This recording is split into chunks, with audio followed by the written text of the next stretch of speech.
জিন আছে দুনিয়াতে, এটা কি বিশ্বাস করেন? এক সময় তাদের খুব বড় আধিপত্য ছিল, কিন্তু পরবর্তীতে আল্লাহ তাদেরকে একেবারে ফাঁকা জায়গায় জঙ্গলে তাদেরকে সরাই দিয়েছেন। কোথাও জায়গা হয়েছে টয়লেটে, খায় গোবর হাড়, বহু তাদের বিষয় আছে। তো মানুষ যেমন আল্লাহর সৃষ্টি মাখলুক, জিনও তেমন আল্লাহর একটি স্বাধীন জাতি মাখলুক। এটা বিশ্বাস করেন আপনারা? আমাদের দেশে আধুনিকতার নামে বিভিন্ন বিশ্ববিদ্যালয়ের কিছু যুবকদের আমরা ফেসবুকে বলতে শুনি, আরে এই 2025 সালে এখন কি আর জিন ভূতের গল্প চলে? অবশ্যই ভূতের গল্প চলবে না, কিন্তু জিনের গল্প আল্লাহর কোরআন দ্বারা সাব্যস্ত। আপনি আমার মুখামুখি বসে আছেন, এটা যেমন সত্য, আল্লাহর সৃষ্টির জিন এই দুনিয়াতে আছে, এটাও সত্য। আছে কিনা? তা আমাদের দেশে কিছু কবিরাজ ভেলকিবাজি করে বলে, এই তো বোতলে ভরে ফেললাম, এই তো বোতলে ভরে দিছি জিনকে, মাটির নিচে গাড়ি ফেলে। আছে কিনা বলেন? জি না। আল্লাহ স্বাধীন সৃষ্টি, স্বাধীন প্রাণী, তাদেরকে আপনি বোতলে ভরতে পারবেন না, আগুনে জ্বালিয়ে দিতে পারবেন না। আল্লাহ রাব্বুল আলামিন তাকে স্বাধীন করে এই দুনিয়াতে পাঠিয়েছেন, আর মানুষের সঙ্গে যুক্ত করে দিয়ে বলতেছেন, ওয়ামা খালাকাতুল জিন্না ওয়াল ইনসা ইল্লা লিয়াবুদুন, আমি বিশেষ করে মানুষ এবং জিনকে সৃষ্টি করেছি শুধুমাত্র আমার ইবাদতের জন্য। কিন্তু আমরা কি ইবাদত সবাই করি? সবাই করি না, কিন্তু বানানো তো হয়েছে ইবাদতের জন্য। নেওয়া তো হয়েছে কামলাকে সারাদিনের জন্য, কাঁধে ফাঁকি দিয়েছে, বিড়ি খাইছে আধা ঘন্টা, গোসল করতে গিয়ে 2 ঘন্টা আসে নাই, সকাল 10টায় কাঁধে আসলো, আসরের নামাজের আযান পড়ার সাথে সাথে বাড়ি চলে গেল, এটা ভিন্ন কথা, কিন্তু নেওয়া তো হয়েছিল সারাদিনের জন্য। কি বলেন? এই মানুষকে আল্লাহ সুবহানাহু ওয়া তাআলা খলিফা হিসেবে পাঠিয়েছেন। আদম আলাইহিস সালাতু ওয়াস সালাম আমাদের আবুল বাশার, আবুন নাস, মানুষের আব্বা, যার মাধ্যমে দুনিয়াতে ধারাবাহিকভাবে আল্লাহ পৃথিবীতে যত নবী পাঠিয়েছেন সব নবীর আব্বা হলো আদম আলাইহিস সালাম। এমনকি নরেন্দ্র মোদীরও আব্বা হলো আদম আলাইহিস সালাম। জানেন কিনা? এই পৃথিবীতে যে কোনো মানুষের আবুন নাস মানে মানুষের আব্বা। এ ব্যাপারে কারোর কোনো দ্বিমত নাই যে আমরা তার মাধ্যমে আল্লাহ আমাদেরকে এই দুনিয়াতে পাঠিয়েছেন। আলহামদুলিল্লাহ। এটা কেন বললাম জানেন? এটা থেকে কিছু কিছু মানুষ অ্যাডভান্টেজ নিতে চায়। কেউ কেউ আমাদের সমাজে ধোঁকা দিয়ে দেয়, বলে যে এখন বক্তব্য দিবেন ভারতের অমুক জায়গা থেকে আগত পীর সাহেব, যিনি নবীর আওলাদ। কি বলে না বলে, নবীর আওলাদ হিন্দুরাও নবীর আওলাদ, কিন্তু আওলাদ হলে হবে না, এটা কি সু আওলাদ না কু আওলাদ, সেইটা হলো বড় কথা। শুধুমাত্র হকের মাপকাঠিতে, শুধুমাত্র হক বাতিলের লড়াইতে আদম আলাইহিস সালামের নিজের ছেলে পর্যন্ত জয় হয় নাই, এক ছেলে আর এক ছেলেকে মারি ফেলছে। হক বড় কঠিন। হক বাতিলের লড়াই চিরদিন ছিল, আজও আছে, কিয়ামত পর্যন্ত থাকবে, কেউ ঠেকাতে পারবে না। তবে অগ্রিম একটা খুশির সংবাদ আছে, শুনবেন নাকি আপনারা? নবী সাল্লাল্লাহু আলাইহি ওয়াসাল্লাম বলেছেন, লা তাসালু তাইফাতুম মিন উম্মতি যাহিরিন আলাল হক, আমার উম্মতের পরিস্থিতি যত খারাপ হোক না কেন, পাপ করতে করতে যতই পাপে মানুষ ডুবে থাকুক, একটা দল সর্বদা হকের উপরে জমিনে থাকবেই। লা ইয়াদুররুহুম মান খাযালাহুম, তাদের কেউ কোনো ক্ষতি করতে পারবে না, হাত্তা ইয়াতি আমরুল্লাহ, একেবারে আল্লাহর আদেশ পর্যন্ত, কিয়ামত পর্যন্ত তারা এই রকম হকের উপর থাকবে ইনশাআল্লাহ। আল্লাহ এই দলের উপরে আমাদের তুমি কবুল কর, আল্লাহুম্মা আমিন। এই দলটাকে আরবিতে নাম বলে ফেরকায়ে নাজিয়া, নাজাত প্রাপ্ত দল। শুনছেন? ওই দলকে আল্লাহ নাজাত দেবেন, বাকি সব কিসের দল? ভ্রান্ত দলাল গোমরাহির দল। দেখেন একটি বিষয় বলি, মুহাম্মদ সাল্লাল্লাহু আলাইহি সাল্লাম একদিন ইস্তেনজা করবেন, ইস্তেনজা পেশাব করবেন। তো মরুভূমি, আশেপাশে তো পানি নাই, পরিস্থিতি কঠিন। তো আবু হুরায়রা রাদিয়াল্লাহু আনহুকে বলতেছে, আবু হুরায়রা দেখো তো পাথর পাও নাকি। তো পাথর পাও নাকি বলার পর যাচ্ছে, তখন নবী তাকে ডেকে বললেন, দাঁড়াও, গোবর আর হাড্ডি আনো না, পাথরই আনো। তো উনি পাথর নিয়ে আসার পর ইস্তেনজা কমপ্লিট হওয়ার পর নবী বললেন, আবু হুরায়রা রাদিয়াল্লাহু আনহু বললেন, আল্লাহর নবী, আপনি গোবর আর হাড্ডির কথা বললেন কেন? তখন তিনি বললেন, জানো, আপনার সিয়াসি খুব ভালো গোত্রের কিছু জিন আমার কাছে একদিন মসজিদে নববীতে ঢুকে পড়ছে। আমি বসেছিলাম, তো তারা আমার কাছে চলে আসলো, তারা ভালো জিন। এসে আমাকে বলতেছে যে মুহাম্মদ সাল্লাল্লাহু আলাইহি ওয়াসাল্লাম, আপনি আমাদের রুজির জন্য আল্লাহর কাছে একটু কামনা করে দেন, আমাদের রুজি যাতে আল্লাহ বৃদ্ধি করে দেয়। আর আপনার উম্মতদেরকে বলে দিয়েন তারা যেন গোবর আর হলো হাড় হাড্ডি দিয়ে যেন ইস্তেঞ্জা না করে, এই দুটাই হলো আমাদের খাদ্য। তখন নবী সাল্লাল্লাহু আলাইহি ওয়াসাল্লাম দোয়া করলেন যে আল্লাহ, এই হাড্ডির পাশ দিয়ে যখন জিন যাবে, শুকনা হাড্ডিতে তুমি গোশত দিয়ে ভরে দাও। এটা নবী সাল্লাল্লাহু আলাইহি ওয়াসাল্লাম দোয়া করেছেন। এজন্য আমরা যখন বিসমিল্লাহ বলে কোনো খাবার খাই, এই হাড় হাড্ডি যখন আমরা ফেলে দেই, এই হাড় হাড্ডিটা কিন্তু জিনের খাদ্য। আর তারা যখন এই হাড় হাড্ডির পাশ দিয়ে যায়, একেবারে সহিহ বুখারীর হাদিস, তখন ওই হাড় হাড্ডিটা পুরাটা মাংসে ভরে দেয়, আল্লাহ তাদের খেতে দেয়। বলুন তো কেন? কারণ ফেরাউনও কোনোদিন আল্লাহর কাছে অভিযোগ করতে পারবে না, আল্লাহ তুমি আমার খাওয়ার কষ্ট দিছাও, কেউ বলতে পারবে না। রুজির ব্যাপারে আল্লাহ পূর্ণ স্বাধীনতা দিয়েছে কিনা বলেন তো দেখি। এই গ্রামের কোন চাকমা, কোন হিন্দু, কোন ব্রাহ্মণ বিচারের মাঠে বলতে পারবেন আল্লাহ এই বালিগাঁওতে আপনি হাদিউল ইসলাম একজন আলেম মানুষ, এই লোকের মাঠে খালি বৃষ্টি বেশি দিছেন, এর জমিনে বেশি বৃষ্টি হয়েছে, আর আসমান থেকে যখন বৃষ্টি দিছেন আমি মালায়ন হওয়ার কারণে আমার খেতে পানি কম গেছে, এই অভিযোগ করতে পারবে না। বৃষ্টি হলে স্বাধীনভাবে সবাই পায়। হে আল্লাহ, এই বালিগাঁওতে কোলাবাড়িতে মুসলমানের সংখ্যা বেশি থাকায় আমার মতো 10 জন হিন্দুর জন্য আপনি আমাদের পুকুরে মাছ দেন নাই, আমার বিচার তখন এই কথা বলতে পারবে না। আল্লাহ স্বাধীনভাবে তাদেরকে খাবার খাওয়াচ্ছে দুনিয়াতে, এ ব্যাপারে তারা স্বাধীন।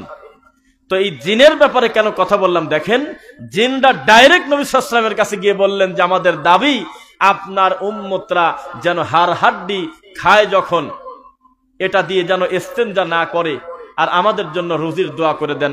আমার নবী বিরোধিতা না করে ডাইরেক্ট দোয়া করে দিলেন। সুবহানাল্লাহ। এবার আসেন, আমাদের সমাজে বর্তমান জিনে ধরা রোগীর সংখ্যা দিন দিন কমতেছে না বাড়তেছে? কত বাড়তেছে তার হিসাব নাই। যারা রাকি বোঝেন, যারা রুকিয়া করে, যারা রুকিয়া করে সেটা এখন ভালোভাবে করুক আর খারাপ ভাবে করুক। সমাজের তাবিজ কবদালা শিরিক পন্থায়ও আছে, আবার আমাদের আহলে হাদিসের বিশুদ্ধ আকীদা গ্রহণ করা অনেক ভালো ভালো রাকি আছে যারা মাসনুন জিকির দিয়ে কোরআন হাদিসের তদবির করে কিনা? করে। এখন আপনি দুই গ্রুপের লোকের কাছে ফোন দিয়ে দেখবেন হাসপাতালের বেড খালি দেয়, এই কবিরাদের কাছে রোগী খালি দেয় না। প্রত্যেকটা দিন বউ শাশুড়ি, ছেলে মেয়ে, প্রেমিক প্রেমিকা, পেটের ব্যথা, মাথা ব্যথা, ডাক্তার রোগ ধরতে পারে না, আচমকা ঘুমের ভিতরে উঠে লাফ দিয়ে চিৎকার দেয়, বাচ্চার বিকট কান্না, চোখ মনে হয় বের হয়ে যাচ্ছে, একটু পরে আবার স্বাভাবিক, এমন অবস্থা মনে হচ্ছে তার জীবনে রোগী হয়নি। এরকম চিত্র আছে কিনা এলাকায়? অস্বাভাবিক ব্যাপার আমাদের সমাজে ঘটতেছে।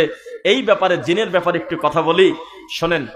এসব বিষয়ে মানুষ খুব কম বলে, তবে আমি আশাবাদী ইনশাআল্লাহ আপনার কিছু কল্যাণকর কথা আমি বলতে পারবো ইনশাআল্লাহ।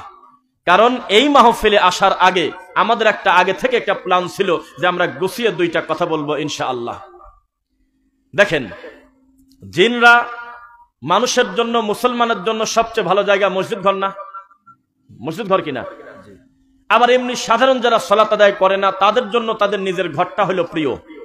সারাদিন যেখানেই থাকুক নিজের বাড়িটা হলো তাদের কাছে খুব আপন। তো জিনদের একটা আপন জায়গা আছে, কেউ কি বলতে পারবেন সে তাদের প্রিয় জায়গার নাম কি? টয়লেট। কি নাম? টয়লেট। যদি আপনি বিসমিল্লাহ বলে না যান, যদি আপনি আল্লাহুম্মা ইন্নী আউযু বিকা মিনাল খুবুসি ওয়াল খাবাইস বলে যদি টয়লেটে না ঢোকেন, তাহলে আপনি জেনে রাখবেন আপনার ক্ষতি হবেই হবে, আসর হবেই হবে, হতেই পারে, অসম্ভব কিছু না। আপনি যদি স্ত্রী সহবাসের সময় আল্লাহ রাব্বুল আলামিনের কাছে আশ্রয় প্রার্থনা শয়তান থেকে না করেন, নবী সাল্লাল্লাহু আলাইহি ওয়াসাল্লামের শেখানো দোয়াটা যদি না পড়েন, জান্নিব না ওয়া জান্নিবিশ শাইতানটা যদি না পড়েন মুখ দিয়ে, তাহলে নবী সাল্লাল্লাহু আলাইহি ওয়াসাল্লাম বলেছে এই সহবাসে শয়তান ডাইরেক্ট জিন শরীক হয়ে যায়। ছেলে দাবি করবে কিনা? দুইজনই কয় আমার ছেলে। বাচ্চা ডেলিভারি হওয়ার পর কয় জিনও কয় আমার ছেলে, এটাও কয় আমার ছেলে। সাবধান, বাচ্চারা অস্বাভাবিক আচরণ করে, আবার দেখা গেল বিকট কান্নাকাটি করতেছে। আমাদের সমাজের বাচ্চারা প্রচুর কান্না সহ্য করতে না পেরে কবিরাজের বাড়িতে চলে গেছে নাতিকে কোলে করে নিয়ে। মিথ্যা না সত্য? তখন কবিরাজ মনে করলো সুযোগ তো পাইছি ভেলকিবাদী। কবিরাজ তখন বলতেছে 7 দিন আমার কাছে বিকাল বেলা আসরের পর আসবে, এই গাছটা 3 নিঃশ্বাসে পানি ভিজায় খাবে, এই যে বিভিন্ন সুতা বালা নিবে, তারপরে দড়ি টানায় দেয়, তারপর তার বিল আসে 1290 টাকা। কেন 10 টাকা বাড়া ক না 1250 ক? 90 কিসের? 1002 টাকা। 2 টাকা কি কামে? কয় যে 1000 টাকা নাও, 2 টাকা পরে, কয় 2 টাকা আগে দাও, 1000 বাদ দাও। শয়তানের একটা সূক্ষ্ম কৌশল, মনে রাখবেন। এর চিকিৎসা 1450 বছর আগে নবী বলে গিয়েছেন, কোন বাচ্চা যদি অস্বাভাবিক বমি করে, কোন বাচ্চা যদি অস্বাভাবিক কান্নাকাটি করে, অথচ ছোট একেবারে নাবালক বাচ্চা, তাহলে প্রথমে ধরে রাখবেন এই বাচ্চার মা অথবা তার দাদি মাগরিবের আযানের সময়, সন্ধ্যার সময় বাইরে নিয়ে গেছিল। দুষ্ট জিন চলাফল করে ওই সময়, নয় ছাদে নিয়ে গেছে খোলা জায়গায়, নয় বিভিন্ন জায়গায় ঘোরাঘুরি করেছে এই বাচ্চাকে নিয়ে, যার নবী সাল্লাল্লাহু আলাইহি ওয়াসাল্লাম 1450 বছর আগে নিষেধ করেছে। নেওয়া যাবে না, সন্ধ্যার সময় নেওয়া যাবে না। সন্ধ্যা পর্যন্ত মা উঠান ঝাড়ু দিচ্ছে, নামাজ পড়ার টাইম নাই, থাল বাসন মাজতেছে, কত কাজে ব্যস্ত আছে, আর এই নাতিটাকে কোলে করে তার বড় ছেলে দৌড়াদৌড়ি করতেছে বিভিন্ন জায়গায়, আর মা তখন হাঁস আর মুরগি খোঁজে। এই বাচ্চার অসুস্থ হবেই হবে। মনে রাখবেন, আল্লাহর একটা স্বাধীন সৃষ্টি মানুষ, আল্লাহর একটা স্বাধীন সৃষ্টি হলো জিন। এটাকে স্বীকার করেন কিনা? ওই নাস্তিকের বাচ্চারা স্বীকার করে না, তারা বলে এটা হলো সুপার ন্যাচারাল বিলিভ, এটা হলো অতিরিক্ত আত্মিক দৈবিক বিশ্বাস, এর সঙ্গে বাস্তবতার কোনো মিল নাই। এই 2025 সালে জিনকে বিশ্বাস করব কেন? বলেন না নাউযুবিল্লাহ। অথচ জিন আল্লাহর স্বাধীন সৃষ্টি, এটা বিশ্বাস করেন? এই জিনকে তারা অস্বীকার করে, কারণ তারা বলতেছে যেটা দেখা যায় না সেটা বিশ্বাস করব কিভাবে? আনসিন মানে নাই, সিন মানে যেটা দুই চোখ দিয়ে দেখা যায় সেইটা আমরা দেখব। অথচ অনেক বহু কিছু তারা দুই চোখ দিয়ে দেখে না, এরপরেও তার উপরে তারা একই নামে বিশ্বাস করে। আল্লাহ বলেছেন, জান্নাত তোমাদের সামনে আছে, জাহান্নাম তোমাদের সামনে আছে। আমি যদি সন্তুষ্ট হই দেব আমি জান্নাত, আমি যদি অসন্তুষ্ট হই দেব আমি জাহান্নাম। আপনি কি স্বীকার করেন কিনা বলেন? স্বীকার করেন?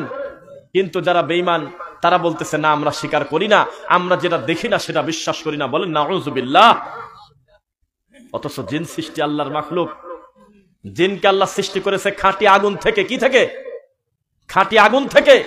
তাদেরকে আল্লাহ বিভিন্ন জায়গায় ছড়িয়ে ছিটিয়ে তাদেরকে পাঠিয়ে দিয়েছিল অভিশপ্ত। এর ভিতরে ভালোও আছে মন্দও আছে, তবে অধিকাংশ মানুষের ক্ষতি করে তারা বেশি। যেই কবিরাজ বলল আমি স্বপ্নে গাছ পেয়েছি, স্বপ্নে আমার কাছে জিন হাজির হয়, আমার কাছে 10টা জিন আছে, আমি গোপন কথা বলে দিতে পারি, কোথায় কি এই বাচ্চাটা হারিয়ে গেছে বলে দিতে পারি, ওই জিনের মাধ্যমে কোন জায়গায় সম্পদ আছে, টাকা পড়ে আছে, এইটা বলে ধনী হয়ে যায় না কেন? এগুলো ধোঁকাবাজি। ইউহি বা'দুহুম ইলা বা'দিন যুখরুফাল কাওলি গুরুরা। আল্লাহর ওহির দরজা বন্ধ কোরআনের মাধ্যমে কিয়ামত পর্যন্ত আর ওহী নাজিল হবে না, তবে একটা ওহী সব সময় চালু আছে, এই ওহীর নাম হলো শয়তানের ওহী। কিসের ওহী?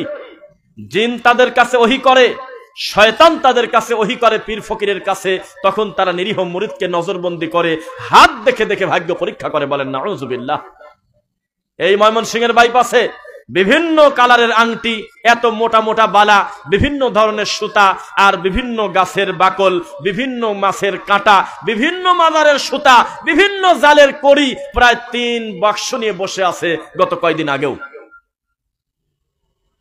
বিভিন্ন কিছুর বিভিন্ন ফজিলত বলতেছে, এইটা হলো শাহ সুলতানের মাজারের কাঠি, এইটা হলো অমক পীরের খানকার দড়ি, বিভিন্ন কিছু নিয়ে এসে ভেলকিবাদী করতেছে।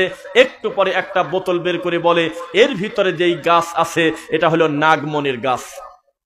এই গাছ যদি বালিশের নিচে কেউ 42 দিন রাখতে পারে, আর সকাল সন্ধ্যা যদি 90 বার 3 নিঃশ্বাসে এই গাছটা খেতে পারে নিয়ম করে ভিদায়ে ভিদায়ে, তাহলে 92 নাম্বার দিনে সে একটা সুসংবাদ পাবে। এত কিছু মানুষের করে দিচ্ছে, কিন্তু এখনো সে ময়মনসিংহে সালাপারি বসে এখনো তাবিজ বেঁচে খায়। এ জাতি এখনো বোঝে না, যেই হুজুর তাকে ধর্মের ফাঁকি দিচ্ছে, এই হুজুরের পরকাল যে বহু আগে হারায় গেছে, এই জাতি কখনো বুঝতে পারে না। আপনাকে বলে দেই, আমাদের সমাজে যারা কোরআন সুন্নাহ বিরোধী বেদাতি শিরককারী আছে, এরা নিজেই আল্লাহর পক্ষ থেকে একটা গজব, এরা নিজেরাই গজব। কারণ বেদাতির সবচেয়ে বড় শাস্তি, তার কাছে আমার নবীর সুন্নাহটা নিরাপদ না, এর থেকে বড় কষ্ট কি হতে পারে? মাজার পূজারীর সবচেয়ে বড় খারাপ কাজ হলো ওইটা, যার কাছে আমার আল্লাহর তাওহীদটা নিরাপদ না, এই লোকের এর থেকে কপাল খারাপ আর কি হতে পারে? এই সমাজে মনে রাখবেন, আমাদের দেশে কিছু উম্মার আলেম আছে। কিসের আলেম আছে? মানে জনগণের পক্ষের আলেম আছে। বক্তব্য দেওয়ার পূর্বে তদন্ত করে দেখে ওই এলাকায় কি কি খারাপ কাম চলে, ওই ব্যাপারে কথা বলা যাবে না, তাহলে অসুবিধা আছে। আপনাদের মাহফিলটা কি মাজারের পাশে? হ্যাঁ ঠিক আছে, মাজারের ব্যাপারে কোনো কথা বলবো না, ওয়াজ করার কি আর জিনিস নাই? পিতা মাতার ফজিলত বলে দিয়ে আসবো। আপনাদের এলাকায় কি সুদ বেশি চলে? হ্যাঁ, তাহলে আমি আর ফিতনা বাজাবো না, আপাতত এই শুক্রবার সুদের ব্যাপার থাক। এটা হলো উম্মার হুজুর, শ্রোতা যেদিকে হুজুর সেদিকে।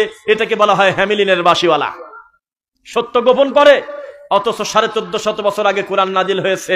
এই সব আয়াত যখন পড়ি, আপনারা যদিও আয়াতটা বোঝেন না, আলেম ওলামার মুখের দিকে তাকাবেন, মনে হচ্ছে আজকের এই দৃশ্য দেখে দেখে সুবহানাল্লাহ।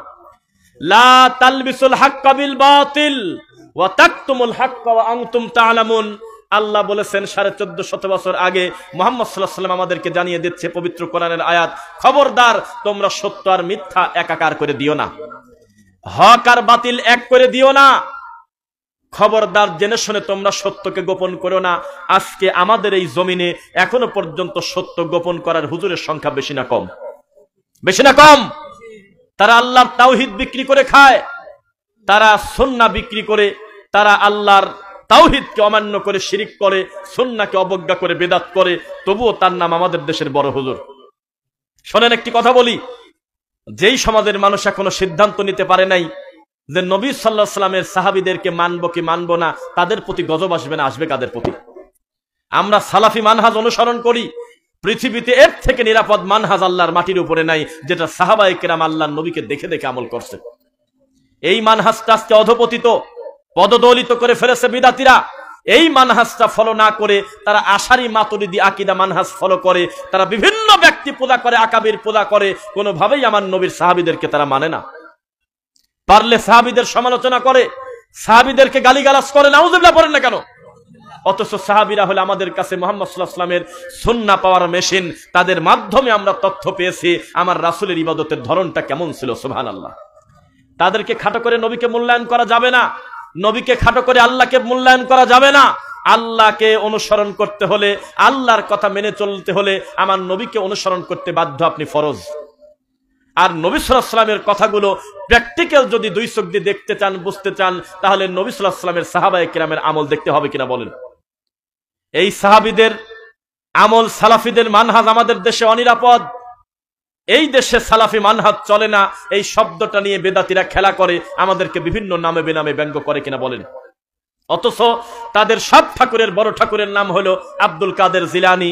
বুনিয়াতুত তালিবিন বইতে হাজারো বছর আগে তিনি তার কলম দিয়ে লিখে গিয়েছেন, বইটা যদি সত্যি তার হয়, তিনি বলেছেন বিদাতি চিনার একটা আলামত আছে, যেই যুগে যারা আহলে হাদিসকে নামে বেনামে ব্যঙ্গ করে তারাই হলো বেদাতি, তারাই হলো বেদাতি।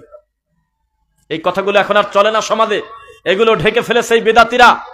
অথচ বিভিন্ন বড় বড় মানুষের নামে তারা রামায়ণের মতো কিচ্ছা নোংরা বই নিয়ে আমাদের দেশের মাঠটা তারা পূর্ণ করে ফেলেছে। ঠিক নাকি বলেন? সাবধান, আল্লাহর রাসূল সাল্লাল্লাহু আলাইহি ওয়াসাল্লামকে মানা কোনো নফল না, এটা ফরজ। তাকে অমান্য করলে সে মুসলিম আর থাকতে পারে না।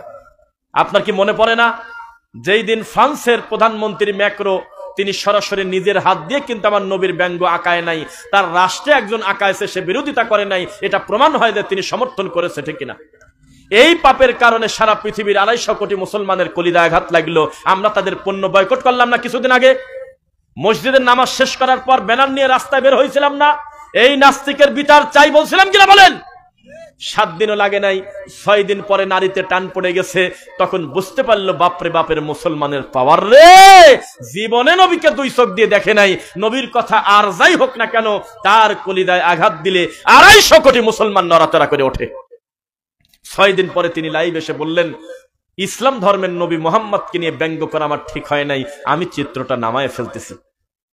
আরো যদি 100 বছর হায়াত পায় এই কাফের, আমাদের ধারণা আমার নবীর চিত্র তো দূরের কথা, আমার নবীর হাত দেবে না কোনোদিন আর জীবনে এই জায়গা। সে বুঝে গেছে এই নবীর ব্যাপারে কথা বললে 250 কোটি মুসলমানের কলিজায় আঘাত লাগে। লাগে না আপনাদের? লিল্লাহি তাকবীর, আল্লাহু আকবার। ভিতরে একটা সাউন্ড বাড়া দাও, ভিতরে আমাদের কানে যেটা আসতেছে একটু মোটা করে দাও। কথা বোঝা যাচ্ছে? 250 কোটি মুসলমান সেদিন আমরা কষ্ট পেয়ে রাস্তায় বের হয়েছিলাম যে ফ্রান্সের ম্যাক্রো আমার নবীকে নিয়ে ব্যঙ্গচিত্র আঁকালো কেন? পণ্য বয়কট করতেছিলাম, কোটি কোটি টাকার পণ্য সুপার শপ থেকে সুন্দর করে বের করে ফেলায় দিচ্ছে। ফ্রান্সের পণ্য আমরা বয়কট করব না, মানে ফেলে দেব, রাখবো না কাছে। এটা প্রমাণ করে মুসলমান তার নবীকে ভালোবাসে। সত্যি যদি ভালোবাসেন, তাহলে সেই দিন আপনার মসজিদের ইমাম আমার নবীকে বড় করতে গিয়ে তার নামে মিথ্যা হাদিস বলেছিল জুমার খুতবায়, সেদিনই হাত উঁচু করে বলার দরকার ছিল, হুজুর আপনি হলেন আমাদের এলাকার সবচেয়ে সম্মানী মানুষ, আজ 30টা বছর ইমামতি করতেছেন, এই মুহূর্তে আপনার নামে জাহান্নামে একটা ঘর তৈরি হয়ে গেল, এই ঘরটা আমরা ভেঙে দেব, আপনি এখনই তওবা পড়েন, এটা আমার ভুল হয়েছে, এই হাদিসটা সহি না, আমরা তাছাড়া আপনাকে ছাড়ব না। মানুষ যদি এভাবে জবাবদিহিতার আওতায় আনতেন, তাহলে এই সমাজে এত জাল হাদিস বুনতো না। সমাজে এই 2025 সালে এখনো পর্যন্ত বক্তা মানুষের সামনে ঠান্ডা মাথায় বলতেছে, আমার নবীর নামের ওসিলায় আদম নবী ক্ষমা পাইছে। এই 2025 সালে এখনো বক্তব্য হচ্ছে, আমার নবী হলো সেই নবী যেই নবীকে আল্লাহ ওই যে ময়ূরের আকৃতিতে 70,000 বছর রাখছিল। এভাবে ভেলকিবাদী করে। নবী সাল্লাল্লাহু আলাইহি ওয়াসাল্লাম নূর না মাটি, এটা নিয়ে ঝগড়া করে। অথচ তারা জানে না, মা আতাকুমুর রাসূল ফাখুযু ওয়া মা নাহাকুম আনহু ফান্তাহু, আমার নবী যেটা দেয় সেটা গ্রহণ করো, তিনি যা থেকে নিষেধ করে তা থেকে বিরত থাকো। এটাই হলো ঈমানের সবচেয়ে দামি কথা। বনী ইসরাঈলদের কথা মনে আছে আপনাদের? আছে নাকি? না, তা তো তখন ছিলেন না। তারা বলতো, হে মুসা, তোমার কথা খুব ভালো, তবে মানবো না। আর মুহাম্মদ সাল্লাল্লাহু আলাইহি ওয়াসাল্লামের সাহাবীরা বলতেন, সামি'না ওয়া আতা'না, হে মুহাম্মদ সাল্লাল্লাহু আলাইহি ওয়াসাল্লাম, তুমি যা বলো তোমার কথা নির্দ্বিধায় মেনে নেব, কারণ তোমাকে মানাটাই হলো ঈমান। সুবহানাল্লাহ। আমরা হলো উম্মতে মুহাম্মাদি, আমাদের সবচেয়ে সম্মান বৃদ্ধি করার এটাই হলো উপায়, আমার নবী যেটা বলে সেটা মেনে নেব। নিবেন ইনশাআল্লাহ? আপনার নবী জীবনে কয় খিলি পান খেয়েছে জর্দা দিয়ে, আপনি বলেন আমাকে শুনি আমি। এবার কিন্তু আপনাকে আমি সিরিয়ালে এক এক করে ধরবো। এই দুনিয়ার শ্রেষ্ঠ দামি মানুষ হলে মুহাম্মদ সাল্লাল্লাহু আলাইহি ওয়াসাল্লাম, তার থেকে বেশি কোরআন বুঝেছেন আল্লাহর জমিনে কোনোদিন আসবে না। এই মানুষটা জীবনে তাবিজের ব্যবসা করেছেন কয়দিন, আপনাকে আমি বলি, বলেন। সত্যি যদি কোরআনের আয়াত কেটে কেটে লিখে লিখে তাবিজের গলায় দিয়ে দিয়ে বাচ্চাদের গলায় দিলে যদি কল্যাণ হয়, এই কল্যাণের খবর সবচেয়ে বেশি জানার কথা আল্লাহর এই জমিনে যিনি, তিনি হলেন মুহাম্মদ রাসূলুল্লাহ সাল্লাল্লাহু আলাইহি ওয়াসাল্লাম। জীবনে কোনোদিন বলে নাই যে, হে সাহাবী, তোমার ঠান্ডা লাগছে কেন, তোমার কষ্ট হচ্ছে, তোমার অস্বাভাবিক চিৎকার হচ্ছে, তোমার বাচ্চা কান্নাকাটি করে কেন, আমি মুহাম্মদ সাল্লাল্লাহু আলাইহি ওয়াসাল্লাম তাবিজ লিখে দেব, এ কাজ করছে নাকি জীবনে? তাহলে আমাদের সমাজে চিত্র আছে কিনা বলেন? আমার নবী কবে বলেছে, হে আমার সাহাবীরা, এই জানাজার পরে তোমরা থাকবে, আমি ইমামতি করে জানাজা শেষ করার পরে তোমরা যাবে না, তোমাদের নিয়ে আমি একটা মুনাজাত দেব। কবে বলছে বলেন? হে আমার সাহাবীরা দাঁড়াও, এই মাইয়্যিত দাফন করার 3 দিন পরে জুমার নামাজের দিন অথবা বাদ জোহর এই মাইয়্যিতের বাড়িতে কুলখানি হবে, এমন কোন কথা নবী বলে গেছেন কিনা বলেন আমাকে? বলেছেন? আমার নবী জীবনে কখনো কোনোদিন বলেছেন অমুক মাজারে টাকা দান করো, মরা মানুষের কবরে দান করো, এমন কোন কথা বলে গেছেন কিনা বলেন? এতগুলো আদেশ আমরা অমান্য করে তবু আমরা নিজেদেরকে নাম দিয়েছি হলো সুন্নি। কি নাম দিয়েছি বলেন? আর আমাদের এই দেশে এত সুন্দর এই নামটা যারা ব্যবহার করে তারা সবচেয়ে বেশি সুন্নাহ হত্যাকারী। সুন্নি আমাদের দেশে যারা, তারা অধিকাংশ হলে অমুসলিম। আপনি রাগ করবেন না, কথা ক্লিয়ার। এখন তাদেরকে যদি বলেন, বলো তো নবীকে, কয় যে আল্লাহর নূরের তৈরি, নাউজুবিল্লাহ। বলো তো আল্লাহ কোথায়, কয় যে আল্লাহ হলো কলবে। বলো তো নবী কি, কয় যে হাজির নাজির। বলো তো গায়েবের মালিক কে, কয় যে আল্লাহ আর মুহাম্মদ সাল্লাল্লাহু আলাইহি ওয়াসাল্লাম। এই 4টা আকীদা যদি কারোর ভিতর থাকে, আপনি সত্যি করে বলেন তো সে কি আর মুসলমান থাকে কিনা? জি না, এটা হিন্দুয়ানি আকীদা, যেটা নরে চরে সবই ভগবান।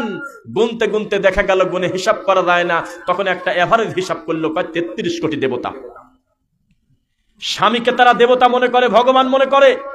গরুর গোবর পর্যন্ত তাদের কাছ থেকে ছাড়া পায় না, গোবর খায়, গরুর চুনা খায়, যা কিছু নড়াচড়া করে সবই হলে একটা করে ভগবান, যা নড়ে না সেটাও ভগবান। একটা আকৃতি দিয়ে তার কাছে নারকেল ফাটায় কিছু চায় কিনা? এটা হলো তাদের আকীদা। আর বায়েজিদ বোস্তামির আকীদা বলতেছে আরো খারাপ। বায়েজিদ বোস্তামিকে যদি বলা হতো যে বাড়িতে কি আছে কেউ, কয় যে বাড়িতে খালি আল্লাহ ছাড়া কেউ নাই, তার মানে উনি আল্লাহ, নাউজুবিল্লাহ। সারাটা জীবন গবেষণা করলো, এই সুন্নিদের জন্য গবেষণা করে গেছেন তিনি। গবেষণা করে শেষ পর্যন্ত বলেছিলেন, তলাবুতুল্লাহ সিত্তিনা সানা ফাইদা আনা হুয়া। আমি বায়েজিদ বোস্তামি, আমি 60টা বছর আমি গবেষণা করলাম মারিফতের সাগরে ডুবে, আল্লাহ আছে কোন জায়গায়, আল্লাহকে ধরে ফেলবো। শেষ পর্যন্ত তদন্ত করতে করতে দেখলাম ফাইদা আনা হুয়া, আমি নিজেই তো আল্লাহ, আমি খুঁজতে গেলাম কি কামে ফাঁকে। এত বড় খারাপ আকীদা যাদের, এই সমস্ত মানুষ হলে আমাদের দেশের বড় বড় মানুষদের কাছে দামি, প্রিয়, একেবারে শিক্ষার বইতে পর্যন্ত তাদের নাম জাগা হয়। ইমাম বুখারীর নাম খুঁজলে বেশিবার পাওয়া যায় না তার জীবনী। কিতাব ছাড়া এক্সট্রা তার বর্ণনা খুব একটা বেশি করে না হুজুররা। নাসিরউদ্দিন আলবানী রাহিমাহুল্লাহর মতো জগৎ বিখ্যাত সমসাময়িক এত বড় বিদ্বান জমিনে ছিল না। এই মানুষটার নাম নিয়ে কোনো কিতাবে আলাদা করে আমাদের পাঠ্য বইতে জায়গা দেয় না।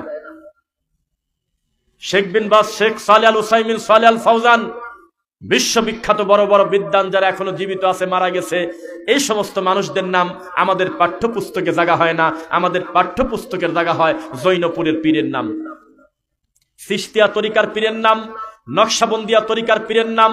আমার ডানে বামে দুইজনের দিকে তাকাবেন, তিনজনের দিকে যারা আলেম তারা জানে আমরা যখন কামেলে পড়েছি, ফাজিলে পড়েছি, আলেমে পড়েছি, দাখিলে পড়েছি, ইতিহাসে এই সমস্ত পীর ফকিরের নামটা দিয়ে বইটা ভরে রাখছিল। ইতিহাস, ইসলামের ইতিহাসে লেখা। তারা নাকি আমাদের দেশে টুপি নিয়ে আসছে, নাউজুবিল্লাহ পড়েন, তারা নাকি আমাদের দেশে ইসলাম নিয়ে আসছে। তাই আমরা বলেছিলাম তুফাজ্জল বৈরাগী যদি মুফাসসিরে কোরআন হয় তাহলে আমাদের শায়েখ আমানুল্লাহ বিন ইসমাইল মাদানী হাফিজাহুল্লাহ একটা কথা বলছিল অনেক দিন আগে, বলছিল যেদিন থেকে আমরা দেখলাম যে শিরক প্রচারকারী, কবর পূজারী, একেবারে লিটন দেওয়ান চিশতির মরার আগেও আংটি বিক্রি করে মরেছে, ডাইরেক্ট একেবারে মাজারের দিকে মানুষকে ডাকতো, এমন লোকের নামের আগে যেদিন লেখা ছিল তাফসির কারক মুফাসসিরে কুরআন, আমাদের শায়েখ আমানুল্লাহ বিন ইসমাইল মাদানী বলছিল ওই দিন থেকে আমরা বুঝেছি তাফসিরের হাড়িতে কুত্তায় মুখ দেছে। কত তো ঠিকই, এরকম লোকের নামের আগে তাফসির কারক মানে এ কয়টা কি? তা আমাদের বড় দুঃখ লাগে, সত্যি যদি ইসলাম নিয়ে আসে আমাদের এই দেশে পীর ফকিররা, ওই ইসলাম আমাদের দরকার নাই। আমাদের দরকার হলো ওহির ইসলাম। কিসের ইসলাম? ওহির ইসলাম। পীর হয়তো টুপি নিয়ে আসছে, সাথে করে কিছু তাবিজও নিয়ে আইছিল। পীর হয়তো মানুষকে নামাজের দাওয়াত দিয়েছে, পাশাপাশি বলেছে নামাজ পড়ার সময় পীর সাহেবের ধ্যান আর খেয়াল তুমি ভিতরে রাখো, তার মানে পড়েও যা না পড়েও তাই। হয়তো পীর বলেছে তুমি দাড়িটা লম্বা করো, লম্বা করার পর পর বলতো চোখ বন্ধ করে মাগরিবের পর তুমি তোমার পীর সাহেবকে হাজির নাজির বলে লা ইলাহা বলে আস্তে করে টান দি, ইল্লাল্লাহ বলে বাম দুধের 2 আঙ্গুল নিচে কুক করে টান দিবে। হয়তো পীর সাহেব আমাদের দেশে জুব্বা নিয়ে আসছে, কথা হতে পারে, তবে জুব্বা নিয়ে এসে শবে বরাতের মতো পালনীয় একটা বেদাত ঢোকা দিয়ে চলে গেছে। হয়তো পীর সাহেব এই এলাকায় এসে মাঝে মধ্যে মানুষকে কিছু নসিহত করেছে, তবে যাওয়ার সময় লক্ষ লক্ষ টাকার তাবিজ বিক্রি করে ধর্ম বেঁচে চলে গেছে। ওই ইসলাম আমাদের দরকার নাই। আমাদের দরকার হলো মুহাম্মদুর রাসূলুল্লাহ সাল্লাল্লাহু আলাইহি ওয়াসাল্লামের নীতিতে চলা মুসলিম ইনশাআল্লাহ। এই সমাজে এত শিরক আছে কে এত বিদআত এনেছে? ডক্টর জাকির নায়েকের বক্তব্য শোনার পরে হিন্দুদের পরিবর্তন চিন্তা সব পাল্টে গেল। বাপরে বাপ, ইসলামকে আমরা এতদিন মনে করছি কি, আর উনি বললটা কি? আমরা মনে করতাম ইসলাম মানে হলো আজমির শরীফে চাদর দেওয়া, লাল গেলাপ দেওয়া। আমরা মনে করেছিলাম আমরা একটা আকৃতি দিয়ে পূজা করি, আর মুসলমান আর আমরা তো একই, ওরা মাটির নিচে গাড়ি পূজা করে, একই তো কথা। আমরা মনে করেছিলাম বিপদে পড়লে দুর্গার সামনে, সরস্বতীর সামনে, ভগবতীর সামনে, কালীর সামনে গিয়ে নারকেল ফাটাতে হয়, আর মুসলমান বিপদে পড়লে আজমিরে গিয়ে চাদর চড়াবে, খিচুড়ি খাবে, আর এইভাবে দাঁড়িয়ে থাকবে, হু হু করবে। আমরা মনে করেছিলাম এটাই মনে হয় তাদের ধর্ম। কিন্তু ডক্টর জাকির নায়েক প্রমাণ করলো গোটা ইসলামটা চলবে একজনের কথায়, তার নাম মুহাম্মদুর রাসূলুল্লাহ সাল্লাল্লাহু আলাইহি ওয়াসাল্লাম। তার আগে তারা বুঝতে পারেনি যে মুহাম্মদ সাল্লাল্লাহু আলাইহি ওয়াসাল্লাম এত দামি।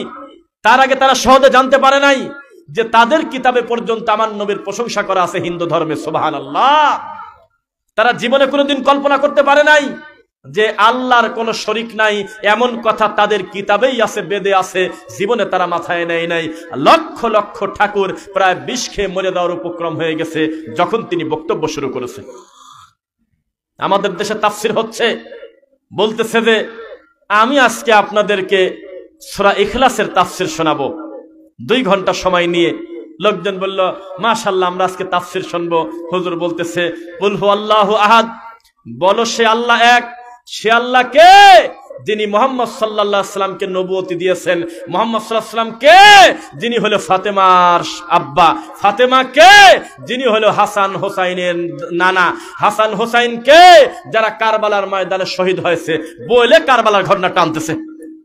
খান কি করবেন করেন। এখন সভাপতি আধা ঘন্টা পরে এসে করছে কি ব্যাপার, আমি তো কেবল আপনাকে রাখি গেলাম কুল হু আল্লাহু আহাদ, আপনি কারবালায় ঢুকলেন কোন সময়?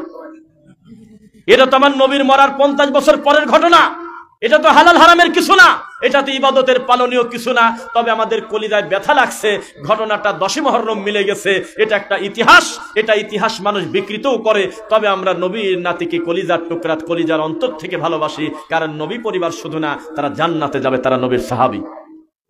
তাই বলে সেই কারণে আমি ওয়াজ করব 3 ঘন্টা মিথ্যা কথা বলে, তাদের প্রতি অপবাদ দেব, তাদের নাম নিয়ে রোজা রাখবো, এমন কোন ইবাদত এই পৃথিবীতে হতে পারে না। কারণ তার নানা মরে যখন গেছে, ওহিও চলে গেছে তার সাথে, তাহলে এই কারবালার রোজাটা ডেলিভারি দিল কিনা? এইটুক বুঝ আসলো না আমাদের হুজুরদের। 10ই মুহররমের সাথে কারবালার কোনো সম্পর্ক নাই। এটা হলো সেই মুসা নবীর টাইমের ঘটনা, যখন ফেরাউনকে আল্লাহ ডুবায় মারলো, মুসা নবীকে আল্লাহ মুক্তি দিল। ওই খুশিতে ইহুদিরা রোজা রাখলো। আমার নবী মক্কা থেকে মদিনায় গেল, যায় কিছুদিন বাইতুল মুকাদ্দাসের দিকে নামাজ পড়ে। তখন ইহুদিরা বলে, এই যাও, খবরদার মুহাম্মাদের সাথে আর বিয়াদবি করো না, ও তো আমাদের ইহুদি ধর্মের লোক। দেখো তো আমাদের দিকে তো নামাজ পড়ে, কাবার দিকে তো পড়ে না, আমাদেরই লোক। খালি খালি তোমরা বিরোধিতা করলে হতে পারে। আমার রবের একটা কৌশল ছিল, মক্কা থেকে মদিনায় আসার পরে আমার নবী বেশ কয়েক মাস বাইতুল মুকাদ্দাসের দিকে মুখ করে নামাজ পড়েছে। কথা বুঝতেছেন না মনে হয়? নামাজের একটা পর্যায়ে নবী বললেন, আল্লাহ বললেন, কদ নারা তাকাল্লুবা ওয়াজহিকা ফিস সামা ফালানুওয়াল্লিয়ান্নাকা কিবলাতান তারদাহা ফাওয়াল্লি ওয়াজহাকা শাতরাল মাসজিদিল হারাম। হে নবী, আমি দেখতেছি আপনি খালি আকাশের দিকে তাকাচ্ছেন। হাত বেঁধে আকাশের দিকে তাকাইছিল নাকি বলেন?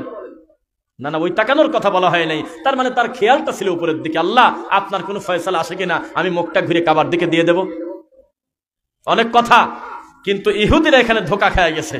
যেই আমার নবী বাইতুল মুকাদ্দাসের দিকে নামাজ পড়ে, তখন ইহুদিরা বলা বলি করলো, খালি খালি তোমরা মুহাম্মদকে গালি দাও, এটা আমাদের ইহুদি, এটা আমাদের মতো করেই ওই দিক নামাজ পড়তেছে। যেই নবী সাল্লাল্লাহু আলাইহি ওয়াসাল্লামের মনটা চাইলো, হে রব, আমি সেখানে সেজদা দিতে চাই, যেই দিকে তাকায়, যেই ঘরে সেজদা দিলে 1 লক্ষ সেজদার নাকি, সুবহানাল্লাহ। আমি কাবার দিকে পড়তে চাই, এটা আমার মনের তামান্না গো আল্লাহ, আপনি কবুল করে নেন। আল্লাহ বললেন, বাকি নামাজটা মুখটা ঘোরায় আপনি কিবলার দিকে দিয়ে দেন। তবে জেনে রাখেন, একটু পরে ইহুদি খ্রিস্টান এত খারাপ, আপনাকে নিয়ে ব্যঙ্গ করবে, বলবে যে মুহাম্মদ কয়দিন আগে পূর্ব দিক পড়লো, এখন আবার পশ্চিমে ঘুরলো কি কামে। আপনাকে আমি অগ্রিম একটা যুক্তি এবং প্রশ্নের জবাব শিখায় দেই, আপনি তখন তাদের বলে দিয়েন, লিল্লাহিল মাশরিকু ওয়াল মাগরিব। হে কাফেররা, পূর্বও যে আল্লাহর, পশ্চিমও সে আল্লাহর, তোর সমস্যা কি? জবান বন্ধ। তো আমার যেটা যুক্তি সেটা আমি প্রথমে আপনাকে বলি, যে কথা বলতেছিলাম, ইহুদিরা আমাদের জানি দুশ্মন, আমাদের মানি দুশ্মন। মিথ্যা না সত্য? মিথ্যা। কি বলেন আপনি? সারা পৃথিবীর 3 কোটি ইহুদির জ্বালায় 250 কোটি মুসলমান বিপদে। সারা পৃথিবীর সমস্ত ইহুদি যদি এক জায়গা করেন, 4 কোটিও হবে না, 3 কোটি হবে। গুগলে এখনই লেখেন, এই 3 কোটি ইহুদি যে পরিকল্পনা করেছে আজকে থেকে 50 বছর আগে, আজকে সেটা বাস্তবায়ন হচ্ছে। এই ইহুদির মনে বড় স্বাদ, এই ময়মনসিংহের হালুয়া ঘাটের যুবক ছেলে পেলে কবে আমাদের মতো করে চুল কাটবে, এখন তো তাই কাটে। সেলুনে গিয়ে বসে দেখে, ডান পাশে 20 জনের সিরিয়াল, বাম পাশে 20 জনের সিরিয়াল, এ পাশে আছে নায়ক নায়িকা, এ পাশে আছে খেলোয়াড়, সবাই ইহুদি খ্রিস্টান। তখন বলতেছে, আমার ডান পাশের চুলটা লাল বানা দাও, বাম পাশের চুলটা ঘোড়ার লেজ বানা দাও। নাই মনে আপনার এলাকায়? না, কি জোরে করলেন আছে, আসলে না কেরম রোগী আছে। তারপরে বলতেছে, শোনো, যেভাবে মন চায় চুল কাটো না, আমার সামনের চুলগুলো খাটো করে দাও, পিছনে নেজারি বাইর করে দিয়ে দাও, বড় করে রেখে দাও।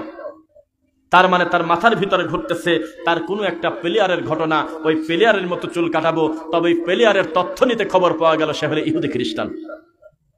তুমি মোনাজাত করলে কি কামে উপরে যায় না? তুমি বোঝো না? তোমার মেয়ের বয়স প্রায় 22 থেকে 25 বছর, বিবাহধারী মেয়ে, এত বড় মেয়ে ছেলে মানুষের প্যান্ট শার্ট পরে রাস্তায় ঘুরে, তুমি মোনাজাত করলে সামিয়ানাই তো পার হয় না, 7 আসমানে তো দূরের কথা। তোমার লজ্জা করা উচিত। তোমার ছেলের কানের তা আছে, কানের দুল আছে, অথচ এটা মেয়েদের জন্য খাস। তোমার ছেলে কানের দুল নিয়ে রাস্তায় ঘুরে মেয়ে মানুষের মতো, তুমি জীবনে খোঁজ নিলে না। তুমি খালি মনে করতেছো মোনাজাত করে যায় না কেউ পড়ে। এত সহজ নয়। সকালবেলা 1000 বার ইল্লাল্লাহ, আর মাগরিবের পর 10,000 বার জিকির করলাম, আর আল্লাহকে সন্তুষ্ট করলাম। জি না, আল্লাহকে সন্তুষ্ট করতে মাধ্যমে একটা আমলে সলে করতে হবে, আল্লাহর সব কথা মেনে নিতে হবে, রাসূলের সব কথা মেনে নিতে হবে, তাদের বিরোধিতা করা যাবে না। তখন আপনি আপনার কল্যাণ পাবেন ইনশাআল্লাহ। আপনি কি মনে করেন বিচারের মাঠে ফিরাউন পর্যন্ত অভিযোগ করতে পারবেন, আল্লাহ আমার দোষটা কি, আপনি মুসাকে বড় সম্মান দিবেন আর আমাকে কাফের বানাবেন, এটা তো আপনার আগেরই প্ল্যান আছে, আমার দোষটা কি, এটা বলে টিকতে পারবে না। কারণ তখন বলা হবে, হে ফেরাউন রে, এই দুনিয়ার সবচাইতে নোংরা সবচাইতে খারাপ মানুষের প্রথম সিরিয়ালে তুই, এত বড় খারাপ মানুষকে আমি দূরে সরায় না দিয়ে আমি আমার মুসাকে কতবার তোর বাড়িতে পাঠালাম দাওয়াত দিয়ে, যাতে তুই ভালো হোস। দাওয়াত দেয় নাই মনে হয় নাকি? দেশে যেই দাওয়াত নিয়ে গিয়েছে তখন সে বলেছে, আনা রব্বুকুমুল আলা, তোমার আল্লাহকে বলে দিও তোমার আল্লাহ হলো ছোট আল্লাহ, আমি নিচে হলো বড় আল্লাহ। এত বড় স্বৈরাচার, তার বিচার আল্লাহ এমন ভাবে করেছে, ফাংজুরু কাইফা কানা আকিবাতুল মুকাদ্দিবিন বিবাদানিকা লিতাকুনা লিমান খালফাকা আয়া। সারা পৃথিবীর মানুষের কাছে আল্লাহ তার লাশটাকে রেখে, অখ্যাত রেখে আল্লাহ তাকে নিদর্শন স্বরূপ দেখাচ্ছেন। যদিও ইদানিং আমাদের বেশ কিছু ভালো বিদ্বান আলেমদের ভিতরে, আমাদের আহলে হাদিস আলেমদের ভিতরেও বিষয়টা একটু দ্বন্দ্ব, যদি এটা আকীদা সংক্রান্ত না, হালাল হারামের কিছু না, যে এখন আমরা যাকে ফেরাউনের লাশ মনে করি আসলেই এটা ফেরাউনের লাশ কিনা, এ ব্যাপারে পক্ষে বিপক্ষে ইউটিউবে আছে বক্তব্য, দেখছেন আপনারা। যদি না হয় তাতে আমার সমস্যা কি, আমাদের তো অসুবিধা নেই। একটা আয়াতের বুঝ, আমাদের একজন আলেম বলতেছে, একদল ভালো আলেম বলতেছে এটা বানি ইসরাইলদের জন্য শিক্ষা স্বরূপ আল্লাহ তাদের সময় অখ্যাত রাখছিলেন। আবার আরেক দল বলতেছে না, কিয়ামত পর্যন্ত তাকে তার লাশটা অখ্যাত রেখে সমস্ত জালেমদেরকে আল্লাহ দুই চোখ দিয়ে দেখায় নেবেন। আমরা দুইটা মান্যতকেই আমরা শ্রদ্ধা করি, কি বলেন? সর্বোপরি আল্লাহ তার লাশকে যে অক্ষত রেখেছিলেন এ ব্যাপারে কোনো মুহাদ্দিস দ্বিমত করে নাই। একটা লাশ এখন পানিতে ফেলে দেন, 3 দিন পরে দেখবেন যে ফুলে ফেপে ব্লাস্ট হয়ে গেছে, তার আশপাশ দিয়ে যাওয়া যায় না। দুনিয়ার কোন মেডিসিন দিয়ে তাকে আধা ঘন্টা টিকাতে পারবেন না, আশেপাশে বুঝবে মানুষ পচার গন্ধ কত কঠিন, অথচ আল্লাহ তাকে শত শত হাজারো বছর অক্ষত রেখেছে, কোনো মেডিসিন পর্যন্ত লাগে না। এখন আমার তথ্য ভুল হতে পারে, আমি জানি না, তবে আমি একটা তথ্য সূত্রে দেখলাম যে মিশরের এই মিউজিয়ামের এই জাদুঘরের অন্যান্য যে সমস্ত প্রাণীর তারা রাখছে মরা, তাকে নাকি নিয়মিত সকাল বিকাল বিভিন্ন আপনার করতে হয়, স্প্রে করতে হয়, বিভিন্ন মেডিসিন দিতে হয়, অনেক কিছু দিয়ে তরতাজা রাখতে হয়। কিন্তু ফিরাউনের লাশে নাকি এগুলো কিছু দিতে হয় না, যেভাবে পাইছিল সেভাবেই আছে। আল্লাহ ভালো জানে, তবে আল্লাহ রাখতে পারেন কিনা। একটা লাশ এখন মাটি দিয়ে আসবেন, 15 দিন পরে সেই লাশ কোথায় চলে গেছে, শিয়াল নিয়ে গেছে, মাটি দেবে চলে গেছে, তার প্রতি আরেকটা কবর হচ্ছে, অথচ তার লাশটা আল্লাহ অক্ষত রেখেছেন আমাদেরকে শিক্ষা দেওয়ার জন্য। শিক্ষা নিল না, করোনা আসলো, চোখের সামনে কত মানুষ মরে গেল, এর জাতি বিন্দু মাত্র পরিবর্তন আসে নাই। এরা বানি ইসরাইলের মতো মুনাফিক। 3টা বছর মাকে দেখে না ছেলে, 5টা বছর স্ত্রী সন্তানের মুখটা দেখে না, মাঝে মধ্যে খালি একটু কলে কথা হয়। সেই সন্তান যখন দেশে আসলো 2020 সালে, তাকে হোম কোয়ারেন্টাইনে রাখা হলো 21 দিন, তার সঙ্গে তার ছেলে মেয়ের দেখা দেওয়া গেল না, তার সঙ্গে কেউ হাত মিলায় না। সবাই বলে তাকে উপজেলা স্বাস্থ্য কমপ্লেক্সে রেখে দাও, অমুক জায়গায় হোম কোয়ারেন্টাইনে রাখো, কারণ ওর যদি করোনা হয় তো গোটা গ্রাম শেষ। দেখেন না এই সব চিত্র? দেখছেন নারায়ণগঞ্জে প্রথমেই আতঙ্ক প্রথমে ছড়ায়। নারায়ণগঞ্জ থেকে আমাদের এলাকার একটা জামাই ইটের ভাটায় কাজ করতো। কিসে? ইটের ভাটা, বোঝেন না? ইটের ভাটা বা কোম্পানিতে বিভিন্ন ওই যে ঝুট মিলে চাকরি করত। চাকরি করে সেই বেচারা তার শ্বশুর বাড়িতে গিয়েছে, নতুন বিয়ে করছে। তো মাগরিবের পর গাড়ি পাইছে নারায়ণগঞ্জ চাষারা থেকে, সেই গাড়িতে উঠে বেচারা পাবনা গেছে। যাওয়ার পর রাত্রি 3টা কি 4টায় পৌঁছালো, ঘুমাসি গেছে। সকালবেলা ঘুম থেকে উঠে দেখে বাড়ির চতুর্পাশে বিকট শব্দ। কি হইল? সবাই লাঠি নিয়ে আসছে, তাড়াতাড়ি তোর জামাইকে বাড়ি থেকে বের করে দে। এই জামাই হলো করোনার রোগী, তাছাড়া রাত্রিবেলা আছে কি কামে?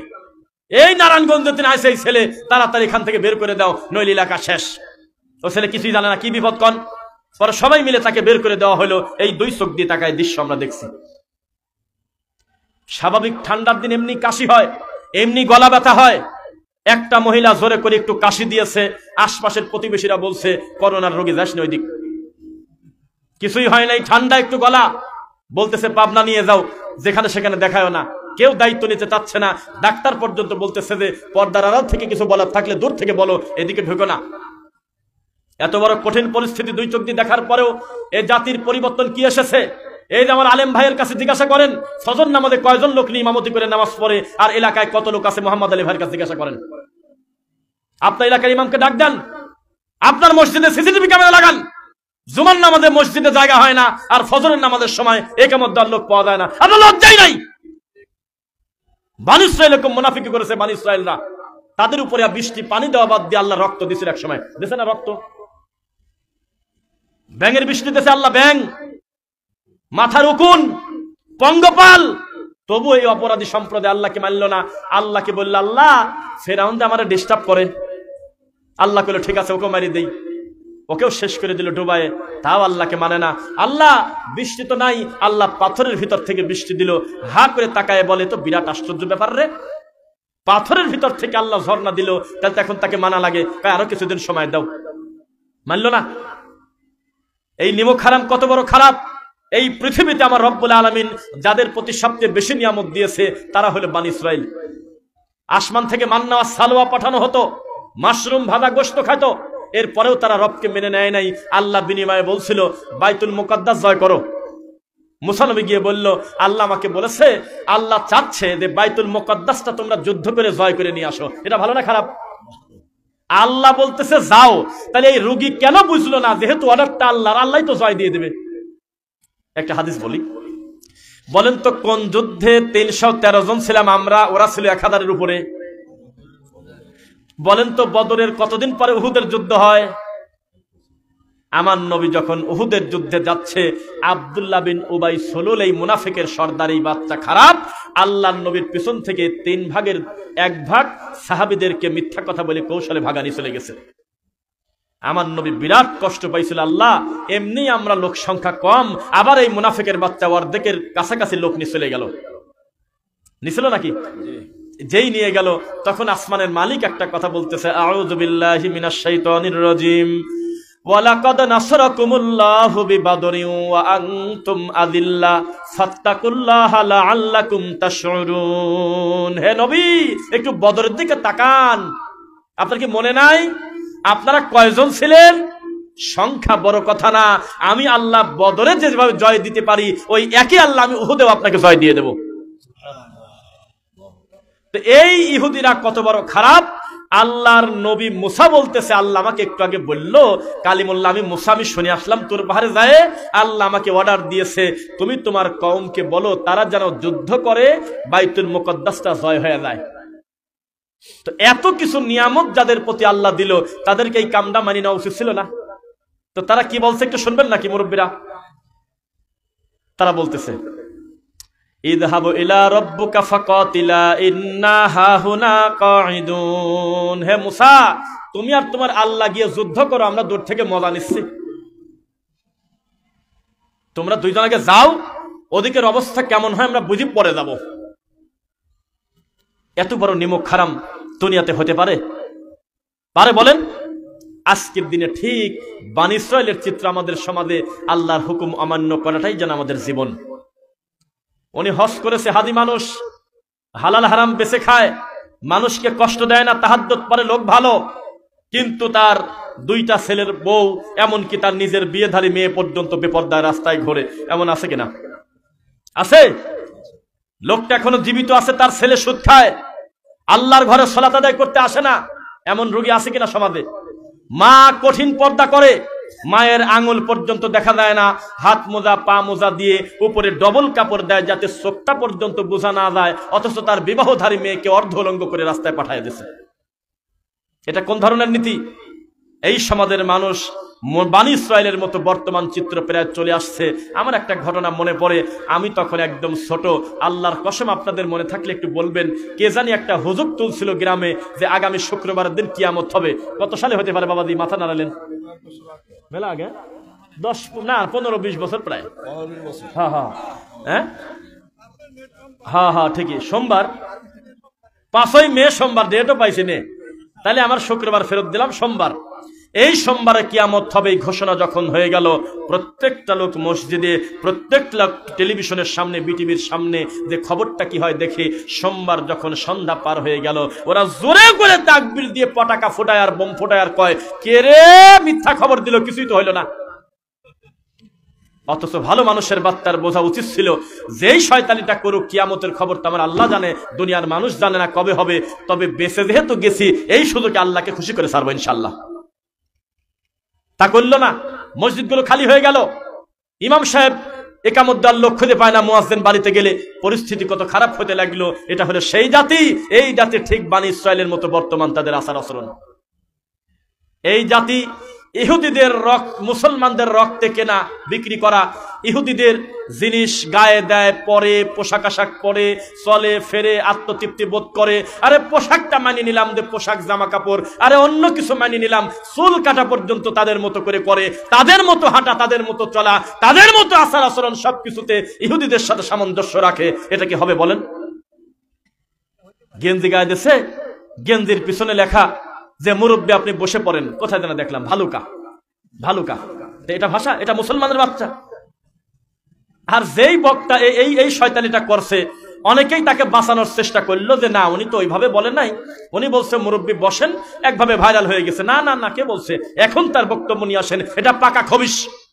এ খালি ভেংসি করে খিলখিল করে, খালি দাঁত বাই করে কেলায়, খালি উল্টা পাল্টা মিথ্যা গল্প করে, আর এমন এমন ভঙ্গিতে কথা বলে, ওই অংশটুক কেটে নিয়ে টিকটকার আলারা যে কোনো সময় ভিডিও বানাতে পারে। তোমার লজ্জা হওয়া উচিত।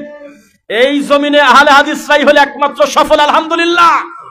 এখন ইউটিউবে লেখো বাংলা হুজুরের টিকটক, দেখবে হাজার হাজার হুজুরদের টিকটক আছে, হিন্দি গান নকল করা আছে, হুজুর মানুষের গান বাজনা আছে। একটা আহলে হাদিস বক্তা পাবে না খুঁজে যার বক্তব্য কাটিনি কোনো মহিলা টিকটক করতেছে।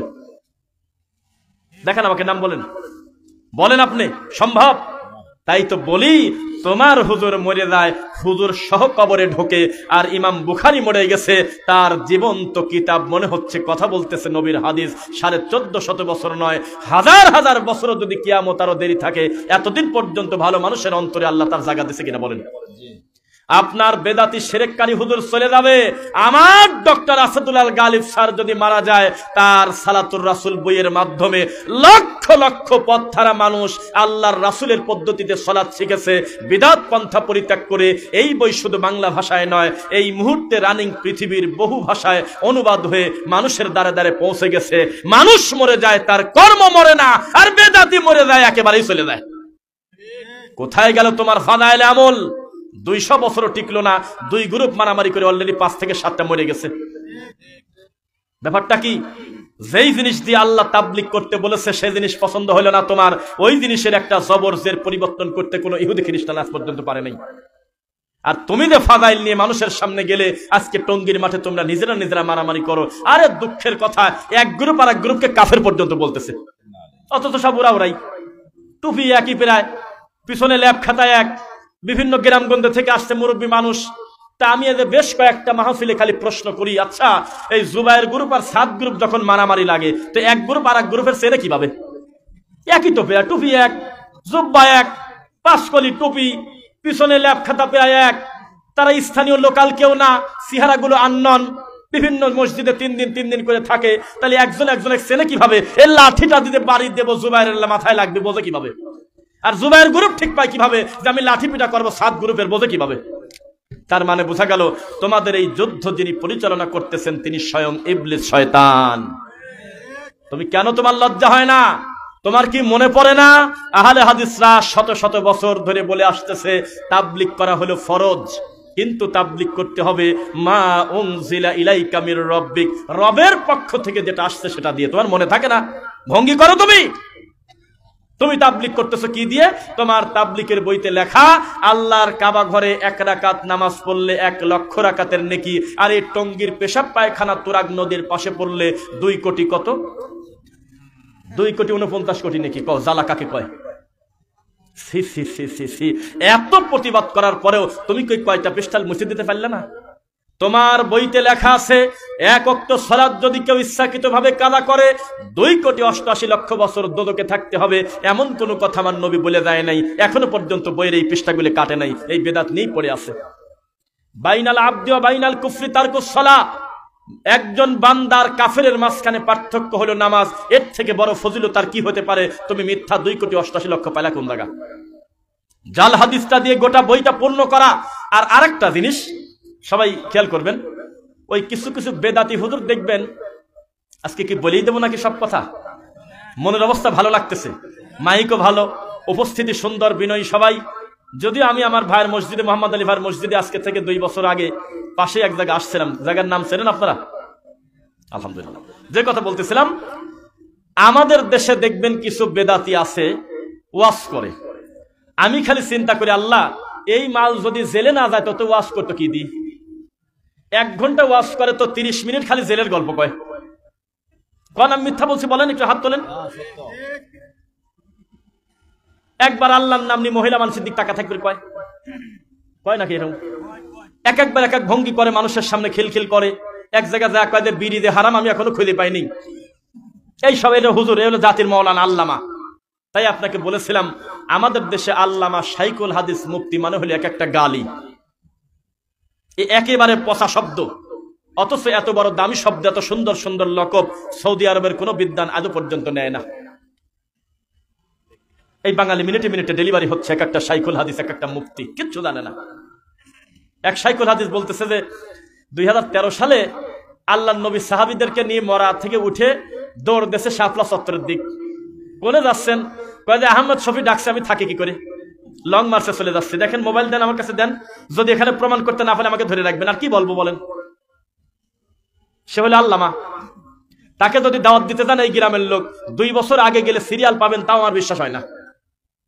70,000 টাকার নিচে তাকে আনতে পারবেন, তা আমি বিশ্বাস করি না।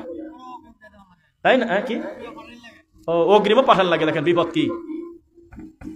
এইরকম কথাবার্তা যারা মানুষের সামনে বলে, তাদের নাম দিয়েছে আল্লামা। তাহলে আল্লামা মানে একটা গালি না? নাউজুবিল্লাহ পড়েন। শোনেন, এই জমিনে আহলে হাদিসরা সফল, তা আপনার ওই মিষ্টি হুজুর আরিফ বিন হাবিব পর্যন্ত নিজেও জানে। এত মিষ্টি বক্তব্য দেয়, এত সুন্দর করে মিথ্যা কথা সাজিয়ে বলে, সহজে ধরা যায় না। একদিন বলতেছে, দেখেন ইউটিউবার আলা ভাইয়েরা সব খারাপ কাম করে না, কিছু ভালো কামও করে। কি খালি খালি তাদের দোষ দেন না ঢালাও ভাবে। আমার একটা বক্তব্য লাগা দেশে, আমি আজকে বাসে আসতে দেখতেছি, এই বক্তব্য দেখছে 11.6 মিলিয়ন, মানে প্রায় কত হবে? 11 মিলিয়ন হলে কত হয়? মেলা। 1 প্রতি 1 মিলিয়নে 10 লাখ, তাহলে 11.6 মিলিয়নে কত লাখ হবে? এখন আপনি বলেন কত কোটি? এই কোটি কোটি লোক দেখছে ভিডিও, আমি জানি না, দেখি 2023 লেখা, নভেম্বর মাস মনে হয়। আজকে আমার বক্তব্য নিজেই দেখতেছি, ওখানে বলতেছে, প্রথমে আরিফ বিন হাবিবের একটা হয়ে আনছে। উনি বলতেছে, তোমরা নিজেদেরকে আহলে হাদিস বলো, নবী 11টা বিয়েও করছে, তোমরা বিয়ে করো না কেন? এই কথা বলে মানে ব্যঙ্গ করতেছে আহলে হাদিসদেরকে। দেখছেন এই ভিডিও? কয়েকদিন নবী 11টা বিয়ে করছে, নবী তো দাঁড়ায়ও পেশাব করছে, ওটাও তো হাদিস। আপনারা কি হাদিস মানবেন না সুন্নাত? কয় সুন্নাত। এটা বড় হুজুরের ওয়াজ। তারপরে আমারটা কাটিয়ে এসে লাগাইছে। আমি তার ওর হিসাবে বলি নেই, আমার একটা পুরান বক্তব্য আছে যে আমাদের এই দেশের এই বেদাতিরা এখন পর্যন্ত পানি আর ওয়াটার একসাথে বোঝে না। দেখি এটা পানি না, পানি কিনা এর ভিতরে? আমি যদি বলি যে না এর ভিতরে ওয়াটার আছে, কি হলো? 2 না একই হলো?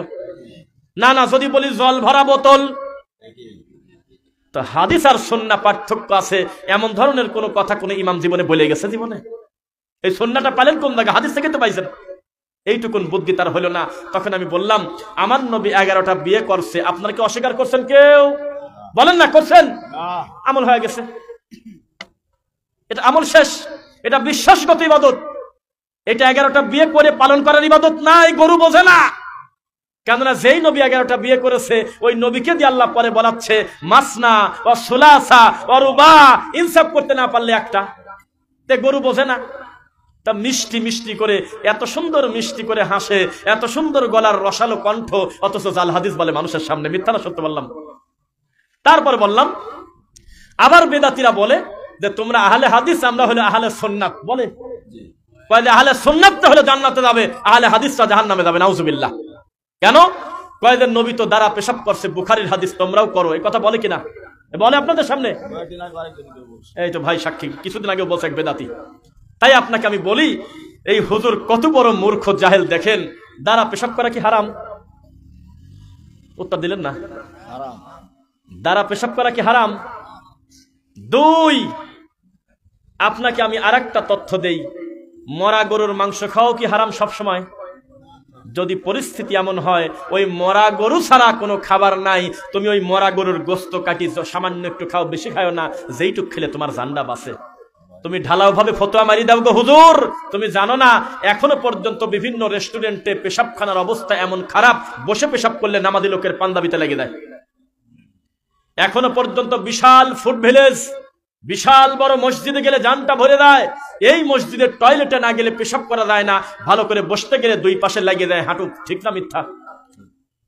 তো পরিস্থিতি যদি এমন হয়, আমি যদি বসে পেশাব করতে যাই, আমার দুই পাশে আমার গায়ে পেশাব লাগবে, তখন লোকটা দাঁড়িয়েই পেশাব করবে, এটা হলো জায়েজ। এখনো যদি এমন পরিস্থিতিতে কেউ পড়ে যায়, আমার নবীও তো একটা ময়লার ভাগাড়ের কাছে গিয়ে পরিস্থিতি জটিল দেখে তিনি বসতে পারে নাই, দাঁড়া পেশাব করেছিল। এই হাদিসটা আমরা স্বীকার করি। বেদাতি মানেই মূর্খ, এটা মনে রাখবেন। বেদাতি হুজুর কত বড় লম্বা সেটা বড় কথা না, টুপি কত বড় সেটা বড় কথা না, কত বড় মাদ্রাসায় পড়াশোনা করে সেটা বড় কথা না, তবে সে বেদাতি মানে ধর্ম বিরোধী, এটা মানতেই হবে, আপনাকে মানতে হবে কিনা। এবার একটি কথা বলি, খুশির খবর। আপনারা কি এলাকার সবাই আহলে হাদিস? তো বেশিরভাগ আহলে হাদিস ইনশাআল্লাহ। আজ পর্যন্ত আমি জীবনে কবর পূজারীরা, বেদাতিরা আমাদের প্রতি বিভিন্ন অপবাদ দেয় কিনা, আমাদেরকে ইহুদি খ্রিস্টান বলে, ওহাবি বলে, ফিতনাবাজ বলে, বিভিন্ন কিছু বলে গালি দেয় কিনা, এত কিছু বলে, আজ পর্যন্ত আমি শুনি নাই যে কোনো বেদাতি মুখ দিয়ে বলছে যে আহলে হাদিসরা বেদাত করে। এ কথা বলতে পারে? জীবনে মাজারে সেজদা দেয় এমন লোক কোনোদিন বলে নাই যে আহলে হাদিসরা শিরক করে, বলছে কোনোদিন? তার মানে এই ব্যাপারে আপনাদের প্রতি আমাদের সুধারণা যে বিদাত এবং শিরিক থেকে সবচেয়ে বেশি এই জমিনে নিরাপদ হলো আহলে হাদিস, আলহামদুলিল্লাহ। আর বিদাত এবং শিরিক করে না এমন কোন বেদাতি দুনিয়াতে নাই, কারণ বেদাতি তো এই কারণেই বেদাতি দেশে সুন্নাহ মানে না। ব্যাস, আমার কথা বোঝা যাচ্ছে আপনাদের? আপনাদের একাগ্রতা, বিনয়ীতে আমি সন্তুষ্ট। আল্লাহ তুমি সন্তুষ্ট হও, আল্লাহুম্মা আমিন। বক্তব্যের শুরু থেকে এখন পর্যন্ত আপনাদের মনোযোগের কোনো ত্রুটি আমরা পাই নাই। আমাদের ভিতরেও বিন্দু মাত্র ক্লান্তি আমরা প্রকাশ করব না, কারণ আমরা একটা সুন্দর মাঠ পাইছি। ইনসাফ করে কথা বলবেন ইনশাআল্লাহ। একটা তাকবীর দিচ্ছি, আওয়াজটা দেওয়া কিন্তু বাধ্য না, তবে দিবেন যে আপনারা জীবিত আছেন কিনা এটা জানার জন্য। লিল্লাহি তাকবীর, লিল্লাহি তাকবীর, আলহামদুলিল্লাহ। আরো কিছু সময় কথা বলি নাকি বলেন? একটা ফোন একটা আমার কাছে দিবেন শেখ, আমি ফোনটা হাতে রাখি, মাঝে মধ্যে সময় দেখবো। আলহামদুলিল্লাহ, আজ প্রায় 3 দিন খুব ঠান্ডা পড়তেছিল নাকি? আজকে আল্লাহর অনুগ্রহে আল্লাহ কিন্তু রোদ দিছিল, দেয় নাই? আলহামদুলিল্লাহ পড়েন আলহামদুলিল্লাহ। তাই আমি গত 2 বছর আগে এসে সামনে 1 হাত পর্যন্ত দেখা যায় না, এত বড় কনকনে শীতের ভিতরে বক্তব্য দিয়ে গেছে এই গ্রামে এসে, আলহামদুলিল্লাহ। তার থেকে তো ভালো পরিবেশ আজকে আছে। এবার আপনাদেরকে বলি শোনেন, ওয়া ইম মিন ক্বরিয়াতিন ওয়া ইম মিন উম্মাতিন ইল্লা খালা ফিহা নাযীর ইয়াওমা নাদউ কুল্লা উনাসিম বিইমামিহিম। বিচারের মাঠে আল্লাহ প্রত্যেককে ডাকবে তার ইমাম সহকারে। কাকে? ইমাম সহকারে। হানাফি মাযহাবের মানুষ উঠবে অবশ্যই ইমাম আবু হানিফা রাহিমাহুল্লাহকে নিয়ে, কেননা তারা অন্তর থেকে তাকে মহব্বত করে। তবে প্রথমেই সারেন্ডার হয়ে যাওয়া লাগবে। ইমাম আবু হানিফা যদি মুখ দিয়ে বলে আল্লাহ আমি মানুষ, আমি মরার আগে আমার মূল মতামতটা দিয়ে তারপরে কবরে গেছিলাম, কি ইদা সাহহাল হাদিস ফাহুয়া মাযহাবি। পৃথিবীর মানুষ শোনো, যেখানেই সহিহ হাদিস পাবে সেটাই আমার মাযহাব। আমি কারোর দায়িত্ব নিতে পারবো না, আমি কাউকে নামাইতু বলতে শিখাই দেই নাই। আমি ইমাম আবু হানিফা জীবনে নামাজে দাঁড়ায় ইন্নী ওয়াজ্জাহতু বলে যায় নামাজের দোয়া আমি জীবনে পড়ি নাই, ওরা পড়ছে, আমার দোষ কি?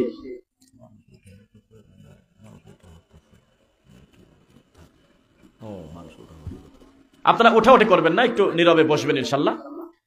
আমি জীবনে কোনোদিন নামাইতু আনুসাল্লিয়া সালাতে পড়ি নাই, আমি জীবনে কোনোদিন নামাজের পরে সম্মিলিত মুনাজাত করি নাই, আমি জীবনে মানুষের বাড়িতে কুলখানি করে খাই নাই, আমি জীবনে মাজারের কাছে জীবনে 1 মিনিট দাঁড়ায় কোনো কিছু প্রার্থনা করি নাই, আমি জীবনে কোনোদিন টাকনোর নিচে কাপড় পরি নাই। আমি সারাটা জীবন আল্লাহ এবং তার রাসূলকে মানার চেষ্টা করেছি। শেষ পর্যন্ত যখন দেখলাম আমি মানুষ হিসেবে আমার সব মতামত সঠিক হবে সেটা না, ভুল হতে পারে, আমি সেজন্য লাস্টের কথা বলে গেছিলাম, আমার কথার সাথে নবীর কথা যদি হুবহু না মেলে আমার কথাকে দেওয়ালে ছুঁড়ে মারো, বলছে কথা বলছে, তখন তিনি পার হয়ে যাবে বলে আমরা সুধারণা করি। আর ইমাম বলতেছেন এই জমিনে সবচাইতে সৌভাগ্যবান হলো আহলে হাদিসরা, কারণ তাদের ইমাম মুহাম্মদ সাল্লাল্লাহু আলাইহি ওয়াসাল্লাম ছাড়া পৃথিবীতে আর কোনো ইমাম নেই। কোন আহলে হাদিসদেরকে যদি বলা হয় তোমার মাযহাব কি, বলবে ইসলাম। তোমার ইমাম কে, বলবে মুহাম্মদ সাল্লাল্লাহু আলাইহি ওয়াসাল্লাম। ইয়াউমা নাদউ কুল্লা উনাসিম বিইমামিহিম। ইমাম ইবনে কাসির রাহিমাহুল্লাহ বলতেছে এই আয়াতের দিকে তাকালে এই পৃথিবীতে আহলে হাদিসদের চাইতে ভাগ্যবান পৃথিবীতে আর কেউ হতে পারে না। কারণ তারা মুহাম্মদ সাল্লাল্লাহু আলাইহি ওয়াসাল্লামের সাথে উঠবে, কারণ মাঝখানে তাদের কোনো ইমাম নাই। আলহামদুলিল্লাহ আছে। আমরা আহলে হাদিস কেন? আমার ভুল গেলে আমার ভাই মুখামুখি বলবে আপনার ভুল গেল, আমিও রাগ না করে ডাইরেক্ট বলবো আমি আমার ভুল সংশোধন করলাম ইনশাআল্লাহ। আর বেদাতীরা দিন যত যায়, বয়স যত বাড়ে, ভুলের পক্ষে আরো দলিল দেয়, ভুল সংশোধন তো বহুদূরের কথা। ঠিক কিনা বলেন? এই দেশের সবচেয়ে বড় নামকরা হুজুর, সবচেয়ে বড় হুজুর মরে গেল, এই হুজুরের কবরে খেজুরের ডাল গাড়ছে। মিথ্যা না সত্য বলেন? কবরে খেজুরের ডাল গাড়বে কেন? চারপাশে 4টা কুল পড়বে কেন? 4টা লাঠি গাড়বে কেন? মিনহা খলাকনাকুম বলে মারামাটি দেবে কেন? নামাইতো বলে সালাত শুরু করবে কেন? নামাইতো নাসুমা গদা বলে রমজানের সিয়ামের নিয়ত করবে কেন? ইফতারের জন্য আলাদা দোয়া বানায়ছে কিনা? রহমতের 10 দিন, মাগফিরাতের 10 দিন, নাজাতের 10 দিন রমজানকে ভাগ করলো কে? প্রত্যেকটা কর্মে যেই বিদআত প্রচলন আছে প্রত্যেকেই বলে আমরা মাযহাব মানি, আমাদের ইমাম আবু হানিফা। আর আমরা যারা এগুলোকে বর্জন করে আল্লাহর রাসূলের সুন্নাহ মানি, আমাদেরও ইমাম আছে, তার নাম হলো মুহাম্মদ রাসূলুল্লাহ সাল্লাল্লাহু আলাইহি ওয়াসাল্লাম। বোঝা কি যাচ্ছে কথা? তাহলে আমাদের যারা বলে আমরা মাযহাব মানি না, তারা কি মিথ্যুক না সত্যবাদী? কথাই বলে না। যারা আমাদের প্রতি অপবাদ দেয় যে আমরা কোনো মাযহাব মানি না, তারা কি মিথ্যুক না সত্যবাদী? মিথ্যুক। আমরা মাযহাব মানি, আমাদের মাযহাবের নাম হলো ইসলাম। আর প্রত্যেকটা ইমাম আমাদের কাছে সম্মানী, তাদের সব ভালো কথাগুলো মেনে নেব। আর যেগুলো ভুল ভ্রান্তি মনে করবে, আল্লাহ তারা চেষ্টা করেছে সত্য পর্যন্ত পৌঁছাতে, ভুল ভ্রান্তি তুমি ক্ষমা করে দাও। আর বেদাতীরা বলতেছে কোনো ভুল নাই, সবই তোমরা মেনে নাও। আছে কিনা? আপনার ময়মনসিংহের এরিয়া শেষ হলে জৈনাবাদ আর গাজীপুরের এরিয়া কিন্তু শুরু, নাকি? এই গাজীপুরের শ্রীপুরে সম্ভবত একটা মুফতি, তার নাম হলো ইসমত আলী আশেকি। এই লোকটা হিল্লা বিবাহর ফতোয়া দিয়ে একটা মহিলাকে 2 ঘন্টার জন্য বিবাহ করে আল্লাহর ঘর মসজিদের সিঁড়ির উপরে সঙ্গম করছে। মিথ্যা না সত্য? আর আহলে হাদিসরা মা বোনদের সালাতের জন্য পরিবেশ করছে মসজিদে, এজন্য বেদাতীরা ফতোয়া দেয় আমরা নাকি মা বোনদের ঘর থেকে বের করে দিছি। নাউজুবিল্লাহ পড়েন। ও হুজুর, আজ পর্যন্ত আমাদের মসজিদে সালাত পড়তে এসে আমাদের কোনো মা বোন লাঞ্ছিত হয়েছে কোনো বাপের বেটা বলতে পারবে না। আর তোমরা মসজিদে আল্লাহর ঘরের সিঁড়ির উপরে নোংরা কাজ করো, যার নাম দিয়েছো হিল্লা বিবাহ। 1450 বছর আগে নবী বলে গিয়েছে হিল্লা বিবাহ মানে হলো ভাড়া করা পাঁঠা। ওমর রাদিয়াল্লাহু আনহু বলেছেন, আমার সামনে যদি হিল্লা বিবাহকারী অথবা যাকে হিল্লা বিবাহ করা হলো, এই 2 জনকে যদি কেউ সামনে আনতে পারো, আমি 2টিকে ধরে পিটাবো। এত বড় কঠিন ধমক দেওয়ার পরে আজকের এই 2024-25 সালে এখনো পর্যন্ত মাযহাবে লেখা আছে হিল্লা বিবাহ, সেইটা নিয়েই বেদাতীরা পড়ে আছে কিনা বলেন? নাউজুবিল্লাহ। আল্লাহ। এবার একটি কথা বলি, আপনাদের ওয়াদা করাবো কিনা সেটা না, আমরা জানি যে আমাদের আহলে হাদিসের যে কোনো আলেম বক্তব্য দিতে আসলে লক্ষ লক্ষ লোক হবে, আসে আমরা কোনোদিন করি না। কেননা সংখ্যার বিবেচনা কোনোদিন সত্যের মাপকাঠি না। এখানে আমি বক্তব্য না দিয়ে যদি একজন বড় ডক্টর, বড় মাদানিও বক্তব্য দিত, দেখতেন 200-300 লোক বসে থাকতেন না। কিন্তু এই জোকার হুজুররা যদি আসতো, সার্কাসের জোকার বেদাতীরা, নামের উপরে মাগরিবের পর গোটা প্যান্ডেলটা ভরে দিত। এই আপনার পাশের জেলায় আছে ফেক মাদানি, ফেক ধোঁকাবাজ। মদিনার মাদানি না, মদিনা জীবনে গেছে কিনা আল্লাহ জানে। এ হলো ঢাকার মাদানি, নগরের মাদানি। সেই নোংরা মাদানির নামের উপরে লাখ লাখ লোক জড়ো হয়ে যায়, এর নাম হলো কচুরিপানা। ও, কাছেই বাড়ি, ঝামেলা। আবার বাসায় যাবো না কিভাবে? চিন্তা করেন এই সমস্ত ধোঁকাবাজদের। আহলে হাদিসরা সফল কেন?